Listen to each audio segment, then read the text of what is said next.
Welcome all. முட்டை சமைக்கும் போதெல்லாம் எல்லோ ஸ்மெல் பிடிக்கல அப்படின்னு வந்து சாப்பிட பண்ணிட்டீங்களா? இப்படி செஞ்சு பாருங்கள். இதுக்கு நான் 6 முட்டை வேக வச்சு தோலை வச்சு எடுத்து வச்சுருக்கேங்க. அதை வந்து உங்கள் விருப்பத்துக்கு ஏற்ற மாதிரி கட் பண்ணிக்கோங்க. நான் குட்டி குட்டியாக கட் பண்ணி போட்டிருக்கேன்.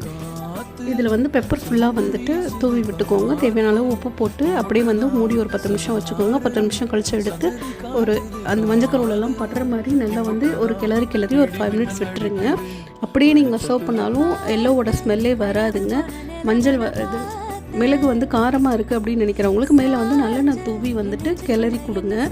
கிளறி கொடுத்தீங்கன்னா வந்து காரம் வந்து அதிகமாக தெரியாதுங்க. இல்லை எனக்கு மிளகோட ஸ்மெல்லே பிடிக்காது அப்படிங்கிறவங்க அடுப்பில் வச்சு ஸ்லோ குக் பண்ணி ஒரு 5 மினிட்ஸ் கழித்து வந்துட்டு எடுத்து போட்டு சாப்பிட்டு பாருங்கள்.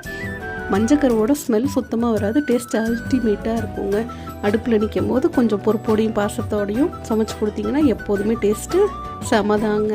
டேஸ்ட் பண்ணி பார்த்துட்டு எப்படி இருக்குன்றதை சொல்லுங்கள். Bye, stay tuned for the next video.